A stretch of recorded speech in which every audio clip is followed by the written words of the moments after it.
الحمد لله وحده لا شريك له، والصلاة والسلام على من لا نبي بعده. أما بعد فأعوذ بالله من الشيطان الرجيم. بسم الله الرحمن الرحيم.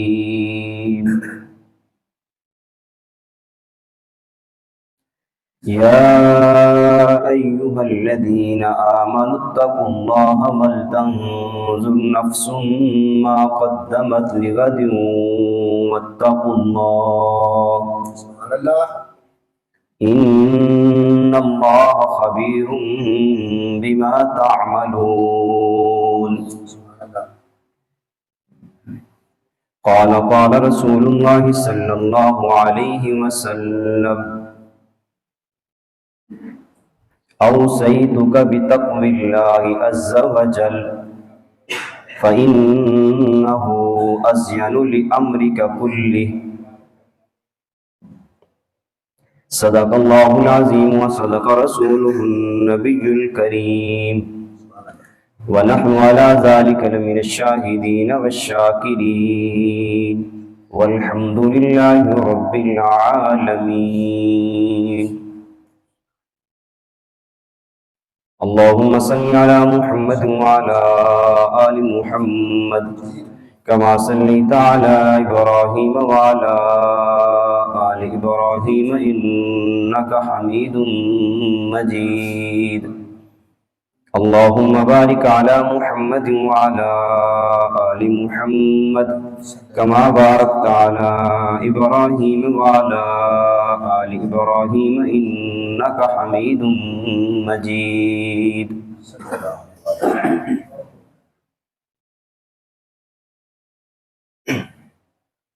نہایت واجب الاحترام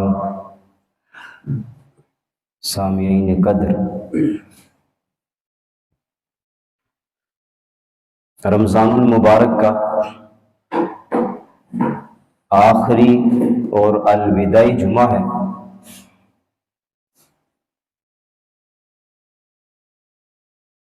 اللہ تعالی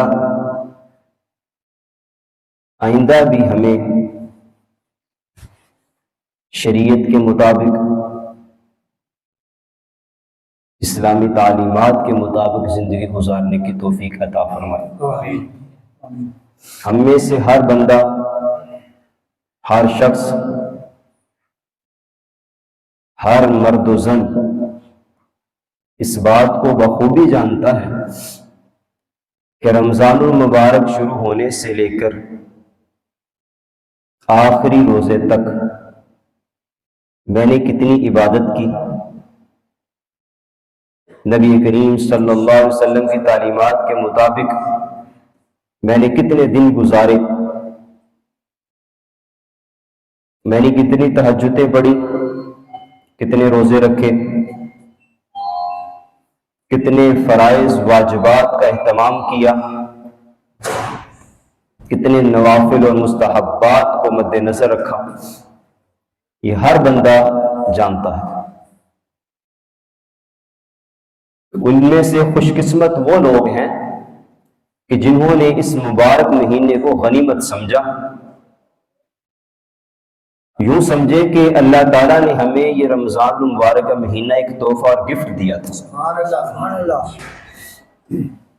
کہ اس مہینے میں شیاطین کو، ابلیسوں کو قید کر دیا جاتا ہے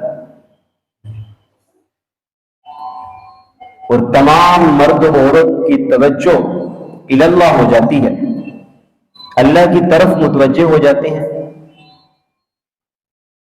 شیاطین کو جکڑ دیا جاتا ہے، باندھ دیا جاتا ہے، اور بندے کو عبادت کرنے میں مزہ آتا ہے اور سہولت ہو جاتی ہے۔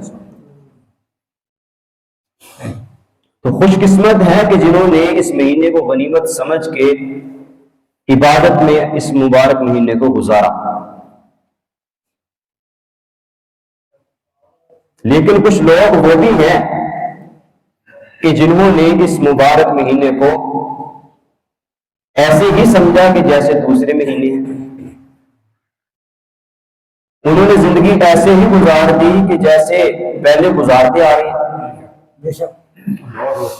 کتنے لوگ آپ کو ملیں گے کہ رمضان المبارک میں مین سڑک پر کھاتے ہوئے جا رہے ہیں۔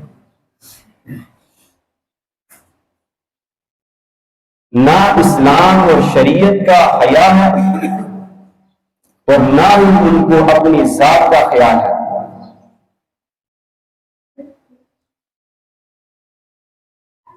حالانکہ رمضان المبارک کے پورے مہینے کا خلاصہ نکالا جائے تو وہ تقویٰ ہے۔ سبحان اللہ، سبحان اللہ۔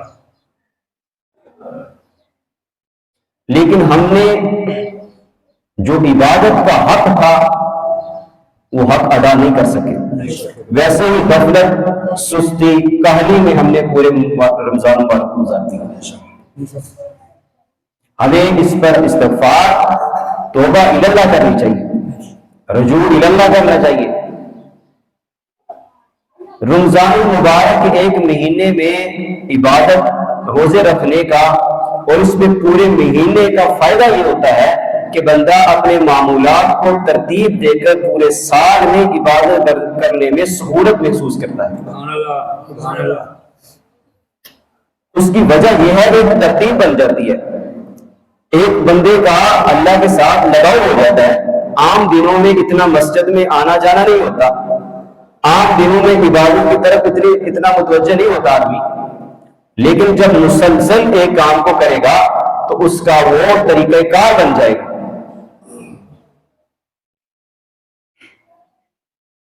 قرآن کریم میں اللہ تعالیٰ فرماتے ہیں کہ روزے کا مقصد تقویٰ ہے۔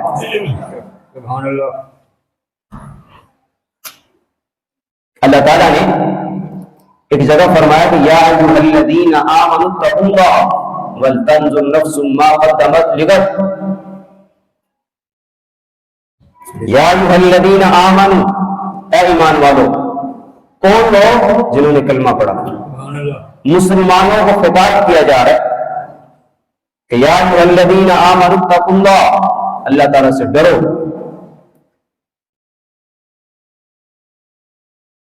اگر ہم میں، ہمارے دل و دماغ میں اللہ کا خوف اور ڈر ہوتا تو ہم میں سے کوئی بھی اللہ تعالیٰ کی نافرمانی نہ کرتا، ہم میں سے کوئی بھی شخص روزوں کو نہ چھوڑتا، ہم میں سے کوئی بھی شخص عبادت میں کوتاہی اور غفلت نہ کرتا، اللہ تعالیٰ کے احکام کی پاسداری کرتا، اس پہ کار بند رہتا۔ لیکن ہمارے اندر اللہ کا خوف اور ڈر نہیں ہے۔ جیسے پہلے گناہ کرتے چلے آ رہے ہیں ویسے آج بھی کرتے چلے آ رہے ہیں۔ ان کے ہاں رمضان کا دن ہو، محرم کا دن ہو یا کسی اور مہینے کا دن آ جائے وہ برابر ہے۔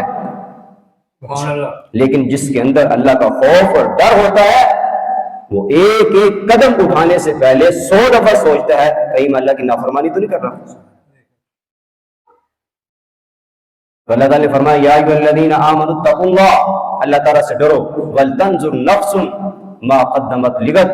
اللہ تعالیٰ نے فرمایا کہ ولتنظر نفس، کہ چاہیے کہ تم میں سے ہر نفس، نفس کا لفظ ایسا ہے جس کا اطلاق مرد عورت دونوں پر ہوتا ہے۔ اس کی دلیل قرآن کریم میں ہے۔ یا ایھا الناس اتقوا ربکم الذی خلقکم من نفس واحدہ۔ اللہ تعالیٰ فرماتے ہیں کہ اے روئے زمین کے انسانوں، اللہ تعالیٰ سے ڈرو، وہ ذات کہ جس نے تم سب کو پیدا کیا اور پیدا ایک نفس سے کیا۔ حضرت آدم علیہ السلام سے اللہ تعالیٰ نے مردوں کو بھی پیدا کیا اور عورتوں کو بھی پیدا کیا۔ انسان کی تخلیق، انسان کا مرد عورت کا وجود حضرت آدم سبب ہے۔ تو پتہ چلا کہ نفس و لفظ نفس ہے، اس کا اطلاق عورت پر بھی ہوتا ہے، مرد پر بھی ہوتا ہے۔ جیسے احکام مرد پر لاگو ہوتے ہیں ویسے ہی عورتوں بھی احکام لاگو ہوتے ہیں۔ تو فرمایا کہ وَلْتَنْظُرْ نَفْسٌ مَا قَدَّمَتْ لِغَدٍ، تم میں سے چاہیے کہ ہر نفس کو، ہر مرد عورت کو کہ مَا قَدَّمَتْ لِغَدٍ، کہ جو تم نے کمایا، جو تم نے آگے بھیجا کل کے لیے اس کو دیکھے. سبحان اللہ سبحان اللہ. کل سے کیا مراد ہے؟ قیامت. اللہ تعالیٰ نے قرآن کریم میں لفظ غدن بولا. غدن کہتے ہیں آنے والے دن کو. جیسے رمضان کے روزے اور واجب روزے رکھنے سے پہلے طلوع فجر سے پہلے نیت کرنا ضروری ہے. طلوع فجر سے پہلے رات کو نیت کرنا ضروری ہے کہ آنے والے دن کے روزے کی میں نیت کرتا ہوں. تو اسی طرح اللہ تعالیٰ نے لفظ غدن فرمایا کہ تم نے جو ساری عمر گزارنی ہے دنیا میں وہ ایک دن کی طرح ہے. تم نے ایک دن گزار کر قیامت میدان محشر میں موجود ہوں گے. سبحان اللہ. ایک اس کی وقت اور اس کی حیثیت اتنی ہے جیسے تم نے ایک دن گزارا. جیسے بنی اسرائیل کے دور میں ایک واقعہ آتا نا, ایک نبی کا ایک بستی بنی اسرائیل کی بستی سے گزر ہوا تو بستی کو دیکھا تو ملیا میٹ تھا, نام و نشان ختم تھے. محسوس ہوتا تھا کہیں یہاں کوئی لوگ بستے تھے. تو اللہ تعالیٰ سے دعا کرنے لگے کہ یا اللہ اس بستی والوں کو کیسے دوبارہ زندہ کرے گا. تو اللہ تعالیٰ نے مختلف مفسرین نے ذکر کی, حضرت عزیر علیہ السلام کا نام مشہور ہے. اللہ تعالیٰ نے ان کو موت دے دی, 100 سال تک موت دی. اور اٹھانے کے بعد پوچھا بتا کتنی دیر سویا رہا تھا. اس کے ہاتھ میں کھانا تھا اور اس کے ساتھ جو سواری ایک گھوڑا تھا اس کو بھی موت دے دی. 100 سال کے بعد کھڑا ہوا, اللہ نے دوبارہ اس میں روح پھونکی تو اٹھ کے کہنے لگا کہ یا اللہ میں صرف ایک دن یا آدھا دن سویا ہوں. سبحان اللہ. سبحان اللہ. تو اس سے پتہ چلتا ہے دنیا کی حقیقت یہی ہے, ایک دن یا آدھا دن. تو اللہ تعالیٰ نے فرمایا کہ تو 100 سال تک سویا رہا. جیسے میں نے پہلے انسانوں کو وجود بخشا ایسے ہی دوبارہ زندہ کروں گا. جو خدا مٹیریل نہ ہونے کے باوجود انسان کو وجود بخش سکتا ہے, وہی خدا وجود کے بخشنے کے بعد موت دینے کے بعد بھی دوبارہ بھی زندہ کر سکتا ہے. سبحان اللہ. ایسے ہی زندہ کرے گا کہ جیسے تیرے گھوڑے کی ہڈیاں کہیں ادھر بکھری پڑی ہیں, کوئی ہڈی ادھر ہے, کوئی ٹانگ وہاں پڑی ہے, سر ادھر پڑا ہے, وہاں سے اکٹھے ہو کے آ رہے ہیں, ایسے گھوڑے کی ہڈیاں چڑھی, ہڈیاں کے اوپر ماس آیا اور گھوڑا زندہ ہونے کے بعد ہنہنانے لگا.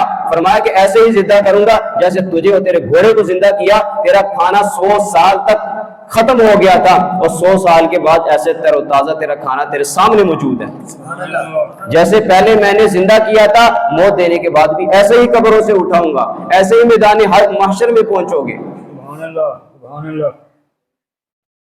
تو ما قدمت لغد, جو چیز جو آپ نے کمایا, جو کچھ آپ نے نیک اعمال کیے برے اعمال کیے, وہ قیامت کے دن آپ کے سامنے ہوں گی. سبحان اللہ. دنیا کی حقیقت ایک دن کی طرح ہے. وَلْتَنْظُرْ نَفْسٌ مَا قَدَّمَتْ لِغَدٍ وَاتَّقُوا اللَّهَ, ہر انسان کو مرد و عورت کو دیکھنا چاہیے کہ میں نے کیا کمایا اور کیا کھویا. سبحان اللہ. اللہ تعالیٰ نے پھر دوبارہ فرمایا وَاتَّقُوا اللَّهَ, تقوی اختیار کرو. اس آیت میں اللہ تعالیٰ نے 2 مرتبہ تقوی کے لفظ اختیار کیا. مفسرین کرام رحمہ اللہ نے اس کی مختلف وجوہ بیان کی ہیں. پہلی یہ وجہ یہ بیان کی کہ پہلے تقوی سے مراد یہ ہے کہ اللہ تعالیٰ سے ڈر کر اس کے احکام کی پابندی کرو. سبحان اللہ. سبحان اللہ. سبحان اللہ. اور دوسرے تقوی سے مراد یہ ہے کہ اللہ تعالیٰ سے ڈر کر اس کی نافرمانی سے بچو. اور ہر بندے کو پتہ ہے کہ میں اللہ تعالیٰ کی تابعداری کتنی کرتا ہوں, اللہ تعالیٰ کے احکام پر کتنا کاربند ہوں. اللہ تعالیٰ نے انسان کے اندر دونوں خوبیاں رکھی, اچھائی کی بھی برائی کی بھی. اختیار دیا آپ کو, سبحان اللہ. اور یہ آپ کے ذہن کے مطابق ہے. آپ اچھائی کو اختیار کرتے ہیں, برائی کو اختیار کرتے ہیں. سبحان اللہ. بے شک. ہمارا مزاج ہماری قوم کا مزاج یہ ہے، غمی آگی شریعت ختم، احکام شریعت کو بھول جاتے ہیں۔ کوئی بندہ فوت ہو گیا، کفریہ کلمات منہ سے نکلیں گے، اللہ نے سانو ہی کھڑنا ہی، کوئی اور بندہ نہیں مار سکتے۔ نقل کفر، کفر نباشت، یہ کفریہ الفاظ ہے۔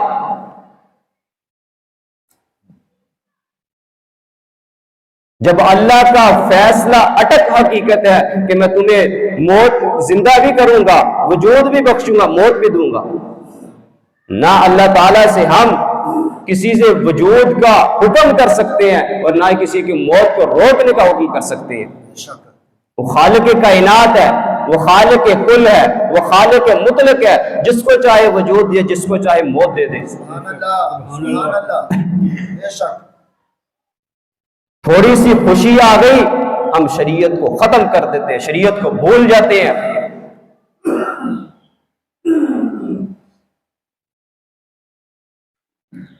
ہمیں شریعت کے مطابق سیرت اٹھا کے دیکھو، اللہ کے نبی کریم صلی اللہ علیہ وسلم کی زندگی، پوری زندگی اٹھا کے دیکھو، خوشیاں بھی ہیں، غمیاں بھی ہیں، لیکن اللہ تعالیٰ نے امتوں وسطا، اللہ تعالیٰ نے درمیانی امت اسی لیے بنائی کہ نہ تم نے زیادتی کرنی ہے نہ کمی کرنی ہے، اعتدال کے ساتھ، صراط مستقیم کسے کہتے ہیں، اعتدال کے ساتھ چلنا۔ خوشی آگی اتنی خوشی نہ کرو کہ تم شریعت کو بھول جاؤ، غمی آگی اتنی غمی نہ کرو کہ تم شریعت کو بھول جاؤ۔ دوسری وجہ علماء نے اس کی یہ لکھی کہ پہلے واتقوا اللہ سے مراد یہ ہے کہ اللہ تعالیٰ تقوی اختیار کرو، ایمان والے تقوی اختیار کریں۔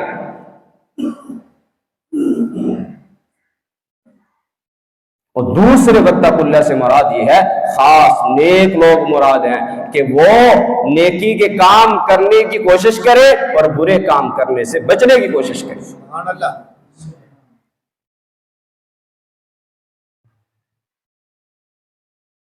لیکن ہمارا پل پل، ہماری زندگی کا ہر لمحہ ہم اگر غور کریں تو ہمارا ہر لمحہ شریعت کے مطابق نہیں۔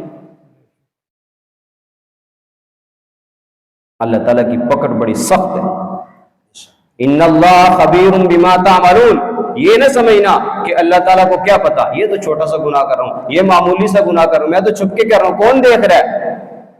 ان اللہ خبیر، وہ خبر رکھنے والا ہے، تمہارے ہر کام پہ اس کی آنکھ ہے، سبحان اللہ۔ آنکھوں سے پاک ہے، انسان جیسی آنکھ نہیں ہے لیکن اس کی نظر پوری دنیا پر ہے۔ سبحان اللہ، سبحان اللہ، سبحان اللہ۔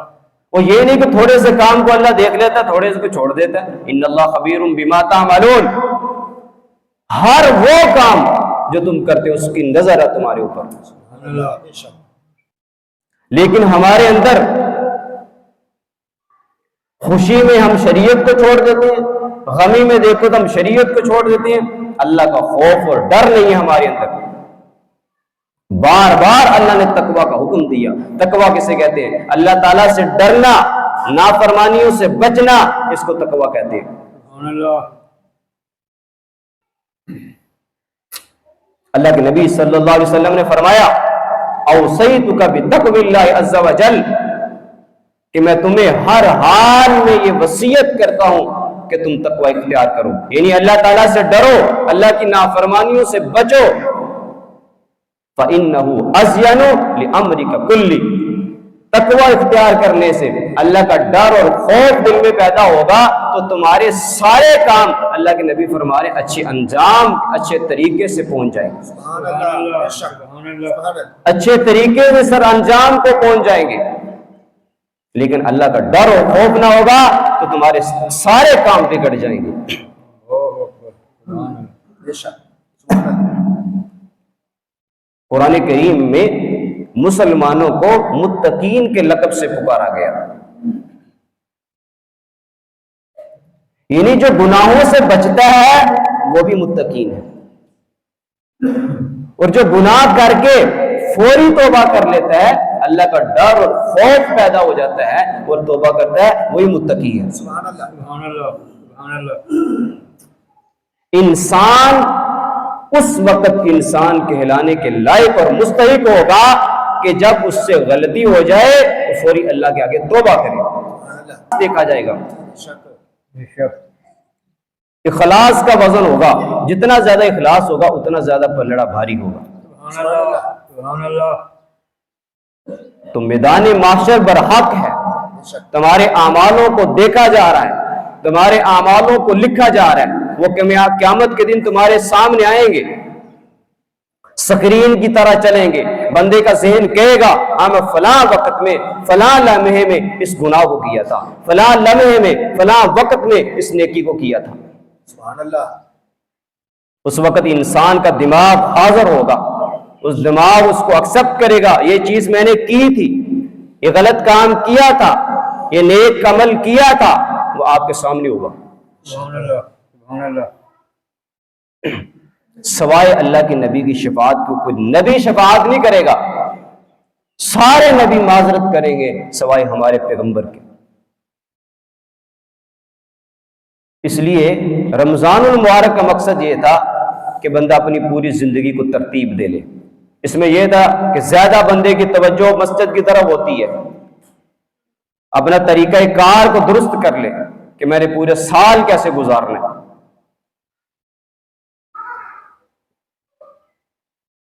اللہ تعالی ہمیں ایک ایک لمحہ شریعت کے مطابق گزارنے کی توفیق عطا فرمائے، ایک ایک لمحہ سنت کے مطابق گزارنے کی توفیق عطا فرمائے. میں نے کئی مرتبہ کہا ہے ہمارے معاشرے میں اس وقت سب سے زیادہ جس سنت کو ذبح کیا جا رہا ہے وہ داڑھی ہے. صحیح بات ہے، سخت اور کبیرہ گناہ، 24 گھنٹے کا گناہ. اللہ کے نبی نماز پڑھتے سر ڈانپ کے پڑھتے تھے، ہم سر ننگا کر کے پڑھتے. یہ شریعت کو نبی کریم صلی اللہ علیہ وسلم کی وہ سنت جو 1,44,000 انبیاء نے رکھی، تمام متبعین نے رکھی، لیکن ہم داڑھی کٹوا کے اور ہاتھ پھیر کے کہتے ہیں اب اچھا لگ رہا ہوں. استغفر اللہ معاذ اللہ. جی کے مفتی صاحب نے اللہ کے نبی کریم صلی اللہ علیہ وسلم کی زیارت ہوئی، خواب میں دیکھا اللہ کے نبی کریم صلی اللہ علیہ وسلم کا سینہ زخمی تھا. تو سوال کیا کہ یا رسول اللہ آپ پریشان لگ رہے ہیں اور آپ کا سینہ لہو لہان ہے، وجہ کیا ہے؟ اللہ کے نبی نے فرمایا کہ میرا امتی جب داڑھی کٹواتا ہے، میری سنت کو ذبح کرتا ہے، میرا حال یہ ہوتا ہے. اس لیے یہ بات نہ ہی آپ کو غصہ کرنی چاہیے اور نہ ہی آپ کو غصہ کرنا چاہیے، نبی کی سنت ہے. اللہ کے نبی نے فرمایا 10 چیزیں ایسی ہیں جو انسانی فطرت کی ہیں. نمبر 1 مونچھوں کو کٹوانا انسانی فطرت میں سے. داڑھی کو رکھنا انسانی فطرت ہے، کسی نبی نے داڑھی کو نہیں چھوڑا، کیوں؟ انسانی فطرت ہے. اگر تم داڑھی کٹواتے ہو اللہ تعالیٰ کی جو رکھی ہوئی چیز ہے اس کو تم تبدیلی کر رہے ہو، تم فطرت کے خلاف جا رہے ہو. مزہ تو یہ تھا کہ تم اللہ کے نبی کریم صلی اللہ علیہ وسلم کی سنت کو رکھ کر اللہ کے سامنے عبادت میں گڑ گڑاتے. اس لیے جن لوگوں کی داڑھی نہیں وہ عزم کرے کہ ہم نبی کریم صلی اللہ علیہ وسلم کی سنت کو رکھیں گے، اور قیامت کے دن ہو سکتا ہے اللہ کے نبی کریم صلی اللہ علیہ وسلم اس عمل کو دیکھتے ہوئے تمہاری بخشش و شفاعت کا ذریعہ بنا دیں. سبحان اللہ سبحان اللہ. اس لیے کہ اللہ نے جو چیز بنائی ہے، جو فطرت ہے، اس میں تبدیلی نہ کرو. اچھا دوسرا، بعض لوگوں کا یہ نظریہ ہوتا ہے چھوٹی داڑھی رکھ لی ابھی داڑھی ہے، داڑھی نہیں ہے، یہ زیادہ گناہ ہے. اور دوسرا سمجھتے داڑھی تو سنت ہے. سنت بھی سنت مؤکدہ ہے، اس کا درجہ وہی ہے جو فرض اور واجب کا ہے. حکم میں فرض اور واجب ہے، اس کا کٹوانا حرام اور کبیرہ گناہ ہے. اس لیے 2 چیزیں میں نے دیکھا کہ ہمارے لوگوں میں عام پائی جاتی ہیں. نمبر 1 داڑھی کٹوانا، نمبر 2 ننگے سر نماز پڑھنا، اور 4 ٹوپیاں ہری ٹوپیاں ادھر لے آگے رکھ دینے، سمجھ دینے کہ اے ٹوپی پا کے نماز پڑھ لو، اے بھی نماز دی توہین ہے. علماء نے اس چیز سے منع کیا ہے کہ یہ ٹوپی پا کے نماز نہیں پڑھنی چاہیے. کیوں؟ یہی ٹوپی پا کے تم کسی کی شادی پہ جا سکتے ہو؟ جاؤ کسی نے اور کہنا ملنگت صوفی کو فقیر آ گیا. جو چیز تم کسی انسان کے سامنے پہن کے نہیں جا سکتے، وہ اللہ کے سامنے پہن کے کیسے آ سکتے ہو تم؟ اس لیے یہ ٹوپی میں تو سختی سے منع کرتا ہوں، علماء نے منع کیا سختی سے، یہ ٹوپیاں تو مسجد میں نہیں لانی چاہیے، ٹوپیاں خود خریدو اور اچھی خرید کے پہنو۔ بے شک کم از کم آپ کا جو نماز کا وقت ہے اس میں آپ کے سر پہ ٹوپی ہونی چاہیے۔ بے شک تو ان چیزوں کو مد نظر رکھو، جو موٹی موٹی چیزیں شریعت پہ چلنے والی، نماز کی پابندی کرنا، داڑھی رکھنا، ٹوپی سر پہ پہننا، ایک اور جو نا اتنی گھٹیا ہمارے جو نا مردوں میں چیز پائی جاتی ہے، شلوار ٹکنوں سے ایسے جیسے ملنگ نہیں ہوتا، جوتی سے بھی نیچے جا رہی ہوتی ہے، اور عورتوں کو دیکھو تو شلوار ٹکنوں سے اوپر ہوتی ہے، گٹے نظر آ رہے ہوتے ہیں۔ اللہ کے نبی نے فرمایا ماسفل من الکعبین من ازار فی النار، جو بندہ شلوار اپنی ٹکنوں سے نیچے رکھتا ہے، اوپر نہیں رکھتا مرد، قیامت میں جہنم میں جائے گا۔ سیدھا ہی فیصلہ، سیدھا اللہ کے نبی کا حکم کہ وہ جہنم میں جائے گا۔ اب پتہ نہیں کیا تکلیف ہوتی ہے، بار بار کہے کہ ہر نماز میں کہنا نماز اوپر رکھو شلوار، پھر تھلے، تھوڑی دیر بعد پھر تھلے کر دیں گے۔ ان چیزوں کا خیال کریں، اللہ تعالیٰ عمل کرنے کی توفیق عطا فرمائے۔ اقول قولی ھذا واستغفر اللہ وآخر دعوانا الحمد للہ رب العالمین۔